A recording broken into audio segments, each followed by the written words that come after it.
So there's been sort of a trend lately in the gaming space of making tier lists about arbitrary things that aren't useful in the slightest. For this one, I'm going to be going over all of Smite seasons and which were my favourite and why. Not really in a tier list format because there's only 6 seasons, but I'm just going to be ranking them all in order from worst to best. So of course this is my own personal opinion and it won't be the same as yours probably, but I've played since open beta and I've experienced all 6 seasons so far and have the knowledge and experience to make something like this, so I'm doing it. If you find yourself enjoying the video at any point, then don't hesitate to subscribe and share it around. This took a really long time to research and make, so any support is greatly appreciated. Also, just to clarify before I start ranking the seasons, I'm going to be coming at this from the perspective of a Conquest main because that's what I am. If Conquest was good in a specific season, then I probably liked that season. I'm likely not going to be taking into account other game modes too much, but I might consider them. So kicking it off with my very least favourite season so far in Smite, for me, and I'm sure a lot of others, this has to be Season 4. Taking place in 2017, this season is fairly widely agreed upon to be the worst Smite has ever been. I think it's rather fitting how Kuzenbo, one of the worst god releases to date, which seemed literally designed to be a meme and not an actual god, was the first release of this season. Kuzenbo's release really embodies the entirety of Season 4 from the very start. The main issue I had with Season 4 was that it changed almost nothing when things desperately needed changes coming out of Season 3. The game was in horrific state in terms of god balance, and I mean that in comparison to other seasons, not just in general, because Smite's always in a bad state for god balance. There were many gods that were completely unplayable for most of the season, such as, you wouldn't think it, but Bakasura was basically the worst god in the game for the entire season, along with a few others like Apwash and Arachne that were seeing very little play. Then at the opposite end of the spectrum you had Thoth, Bellona, Susano, and later in the season Artio that were just completely running the game for most of the season and rarely dropped below top 5 gods for the entirety of Season 4. You also had the Morrigan, who was released just before Season 4, still falling through the ground, dying after ulting, losing the ability to use relics, adding extra teammates to the scoreboard, and so many more game-breaking bugs that went basically unfixed throughout most of the season, so that didn't help either. Not to mention the hilarious rollercoaster ride that was Season 4 Raijin, pretty much bouncing between OP and worst god in the game for the entire season, and receiving one of the most memed about reworks in Smite's history. The Conquest map layout was also neglected for most of the season, and the few changes that were made were questionable at best. The Portal Demon, while it was sort of cool for a bit once it was added because it was new, looking back on it now that we have the Pyromancer, it was such a stupid way to implement that objective. The Ranked Conquest hard reset on MMR was probably the worst time I've had playing Ranked in my entire life. I think anyone who played Ranked back in this time can attest to this. Silver players could literally get Diamond by just being lucky in their promo games and going 7-3 or something. So Season 3 Diamond and Masters players were being lumped in with Season 3 Silver players, which was just a horrible experience for everyone involved. It did eventually stabilise in later splits, but for the first split of Season 4 Ranked, it literally didn't matter at all. If you ever see anyone saying that a Season 4 Diamond Ranked loading frame doesn't mean shit, then this is why. There was so many people that had Diamond in Spring Split Season 4 that did not deserve it. And that's not a knock against the players, that's a knock against the matchmaking and the whole MMR system just being fucked. Oh, and Season 4 was also the introduction and subsequent obliteration of everyone's favourite consumable items, rituals. Some of you might not know what these abominations were, as they only lasted a couple of months before being nuked from orbit, but rituals were basically one-use relics that you could buy. Seems fair until you realise that they were in the form of combat blink and teleport to gods, and there was no cap on how many you could buy. You could literally buy 4 rallying rituals and teleport your entire team into the enemy Titan room to backdoor. These things were the devil incarnate and was another reason why many people disliked or even stopped playing during Season 4. The season as a whole was pretty terrible, but it wasn't a complete disaster. It did introduce some cool things like oracles, chalices, the Clash rework, and some cool god releases like Ganesha and Kukulkan.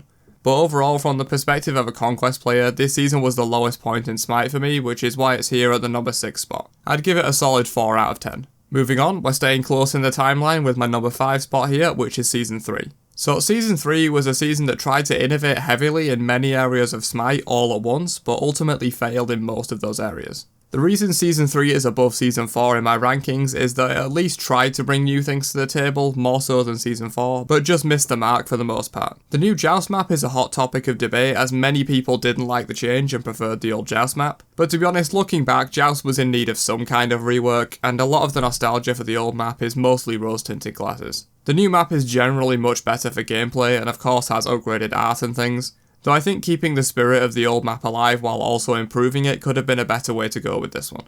Season 3 also had some less than stellar god releases in my personal view. Of course people will disagree, everyone likes different gods, but for me a lot of the releases during Season 3 weren't great. You had some batshit OP and unfun releases like Skadi and Susanoo, and also some very boring releases like Nike and Izanami that I didn't find fun at all. Although being the season that Erlang Shen was released in boosts it up a little bit for me personally because Erlang is one of my favourite gods of all time. The Conquest map layout and jungle changes were also a very hit or miss feature for this season. For me personally, I hated a majority of the changes made to Conquest this season, which is a huge reason why it's low on my tier list here. If you haven't guessed by now, the state of Conquest during the season is a big indicator of whether I liked the season as a whole or not. The outright removal of the purple buff and enormous change to speed buff early in the season set Conquest on a bad path which many didn't enjoy, myself included. Granted, the speed buff change was reverted fairly quickly as the entire jungle community was in uproar over how bad the changes had impacted the jungle meta. For those unaware, the speed buffs at the back of the map were removed and replaced by a single camp next to Fire Giant consisting of 3 imps, each of which carried a mini speed buff. So you needed to secure all 3 imps to get a full regular speed buff, but there were a neutral camp in a neutral location in the map that both junglers had to fight over. This might sound like a cool idea, but in practice it was just terrible and was patched out during the season. Another big and controversial change made during Season 3 was the removal of the active system and the replacement relic system that we know today. This happened in the launch patch of Season 3 and was met with a lot of backlash. I'm not going to go into details here as there's lots of arguments both for and against the old system and the new system, but if you do want a more in-depth look at the comparisons of the two systems, then I'll link a video for you in the top right. Season 3 really was the year of huge controversial changes to the game. Some landed perfectly and others crashed and burned. But I think it's undeniable to anyone except blinded hunter mains that the golden bow / throwing dagger changes made this season were not good for the game in any way, shape or form. Allowing throwing dagger to be bought in a starting build with potions that gives hunters access to AoE auto attacks from minute 1, this led to a lot of snowball, the likes of which we'd never really seen since. Hunters being 3 to 4 levels up on pretty much everyone else in the game except maybe solo laners, and just face rolling people down once they got out of the laning phase. But I'm not going to rant about Golden Bow forever. If you want to find out more, there's plenty of videos out there explaining why it was terrible for the game. There were other things that made this season quite lackluster in the eyes of many, such as the state of Soul Eater for the early half of the season, giving hunters ridiculous sustain. But I don't want this video to be 3 hours long, so I'll leave it here for this season. There were definitely some good things that came out of Season 3, and I think the willingness of Hi-Rez at the time to make such sweeping changes all at once brought some new life into the game. It just turned out that a lot of that new life was actually just hunters and a terrible Conquest experience in general. So here it rests at number 5. I give this season a 5 out of 10. Not completely terrible, more just mediocre. My number 4 favourite season overall is the OG Season 1. So in terms of the god roster for Season 1, it's definitely a mixed bag. Some amazing and memorable releases like Nemesis, Janus, Osiris, Awilix and more, but also the likes of Nox, Kabrakan and Hu Yi who had terrible releases and required a lot of work to get them into a fun and playable state. I think in terms of visual style, Season 1 had it down to a T. Of course, looking back now, the graphics look dated as hell, but the overall style was my favourite they've ever tried, with a semi-realistic terrain mixed in with a lot of the fantasy elements as well, like the Cyclopses, the Harpies, the Phoenixes, Fire Giant, etc. In terms of actual gameplay though, the Season 1 map was nothing special. It was better than Season 3 and 4 for sure, but really when you compare it to what we have today, it was very vanilla. Just Fire Giant, Gold Fury and camps, that was it. No Pyromancers, custom Gold Furies, Fire Elementals or any of that crap. Now this can be argued as both a positive and a negative depending on who you ask, but personally I prefer there to be more things to do on a larger map like we have now. Season 1 also still had Old Joust, which for me is a positive. I know that in a lot of ways the new Joust map is better, but it doesn't stop me yearning for the old days of Season 1 and 2 when Joust still looked like this and Jesus pictures were pasted around the map. God, I miss those days, even if it is just rose tinted glasses in the end.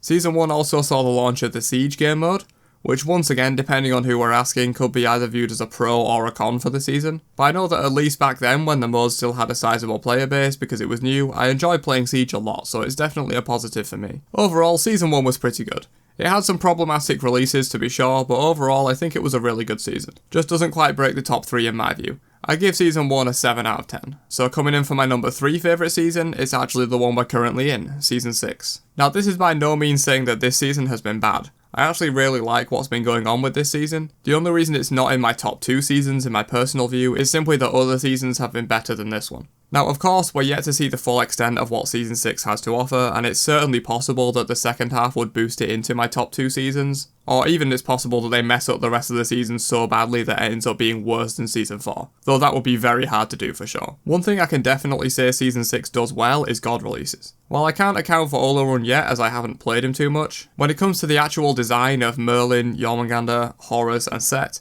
they're all top quality gods. Yes, Merlin and arguably Yorm are a bit OP, but I think with some tweaks they can be gods that everyone loves. As for Horus and Set, I think everybody can agree that these two releases were both great in terms of design and balance point. Speaking of, Season 6 Conquest is surprisingly balanced. Granted, there are outliers at the very top of the spectrum like Arthur, Merlin, Freya for most of the season, etc., but there are a surprisingly low amount of gods that are bad. Like maybe Hades, Bastet and Odin, I would say, are probably the only gods that are near unplayable right now. The rest are all in a decent place in my opinion. Though of course that can change with the rest of the season unfolding because we're only halfway through right now. The Conquest map overall is in probably the best state it's been ever. Of course this is my personal view on it, but I think the map is amazing right now. The addition of the 3 different Gold Furies and the Totem of Ku this season really helped just add a little something extra, especially as a solo main. The Totem was a really great addition. There were also a ton of non-gameplay related changes that improved the overall quality of Smite in general this season. Crossplay and cross progression brought everyone, except Sony I guess, closer together, and also feels like it's had a significant impact on matchmaking quality. Roll queue in my opinion was a great change. I've also heard from many people though that they have trouble even getting their primary role once, so it's hard to say whether this has been overall positive, but in my personal experience there's significantly less levers and people fighting over the same role now, so it seems like a good change. Though personally I would love to see a draft casual conquest mode with bans but no ranking system, and maybe even the return of Conquest pre-made for 5-man versus 5-man queues. But then of course the issues of player count in those queues comes in and all that stuff, I'm not going to get into that here. The ranked split changes seem to have encouraged more people to play ranked more often. The player base size is up significantly on previous seasons, so there's no denying that this was a good change. But I still wish Titan would remove the requirement of getting 150 games just to get your rank on a frame. Assuming a 50% win rate, that's on average 300 games of ranked you have to play, which in my opinion is just way too much. But yeah, of course there's still more to see from Season 6, but overall it's been a very solid season. Not the absolute best, but sure as hell a massive improvement over Seasons 3 and 4, and even a decent improvement on Season 1 I'd say.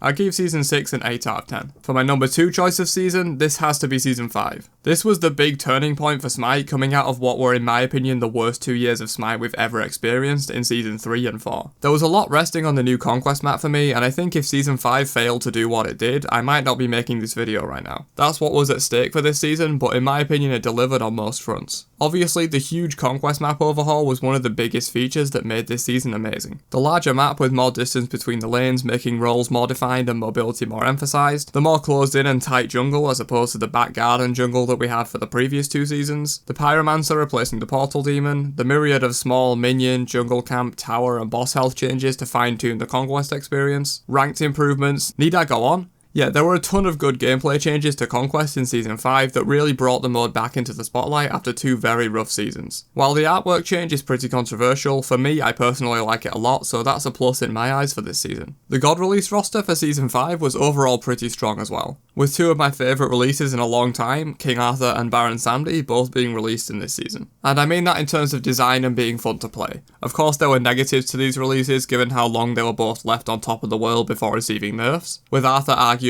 still being one of the best gods in the game depending on who you ask. But I think Chernobog was the only god release that didn't really jam with me in Season 5. All of the others were either good or great in terms of design. While Season 5 definitely had issues such as the previously mentioned balance concerns, the removal of starter items which I personally view as a negative, and some other controversial changes like timed queues and the new art style, I think what makes this season so amazing is the comeback factor. Coming out of the worst season in existence, at least for Conquest players, and completely 180ing that and making Conquest fun again is a huge reason why this season is above Season 6 for me. Overall, I would give it an 8.5 out of 10. So by process of elimination, you guys must now know that my favourite season in Smite so far is Season 2. So before saying anything else about this season, the God release roster was hands down the best of any season to date in my view. Bellona and Amaterasu, the 2 best designed gods in the entire game and also 2 of my personal favourite gods, were both released in this one season. Not to mention other awesome releases like Ratatoska, which granted required a rework but I did like his release, Khepri and Sol were all amazing releases. Granted, Raven was also released in Season 2, and that was definitely a swing and a miss in terms of release date, but overall the god roster for this season was insane, especially for a solo main like myself. Of course, disclaimer, a lot of these god releases were OP as hell, but that's just sort of a given at this point with Smite. The Conquest map overall for Season 2 was very similar to that of Season 1, in that it was very vanilla in terms of gameplay features, and there wasn't really that much to do. There was also a huge artwork overhaul for Conquest at the start of Season 2 that, for the most part, I didn't like over Season 1's visual style. Also, looking back, I think I prefer Season 5 and 6 as well in terms of style. However, one thing that's very hard to forget about Season 2 was the introduction of the beach at duo lane with the crabs and all that. That was definitely the coolest way they've done duo lane in the entirety of Smite history in my opinion. It's definitely possible that I'm just biased towards Season 2 because two of my favourite gods ever were released during it, and it was sort of the solo season in that solo laners were extremely prevalent for most of it. I remember Season 2 Worlds fondly where solo lane was literally just Bellona versus Jingchen 24/7, plus old Heavy Hammer with the slowing passive was still around back then, which naturally Osiris and Bellona abused the hell out of that. This was also the season that really brought in the Bluestone versus Death Toll in solo lane, which I personally found to be a really cool dynamic back in the day. And while Season 2 of course has had some issues like Heartseeker and generally quite oppressive and overpowered god releases, overall it definitely takes the top spot of my favourite season of Smite to date. And who knows, maybe Season 7 will bring it down. I'd give Season 2 a solid 9 out of 10.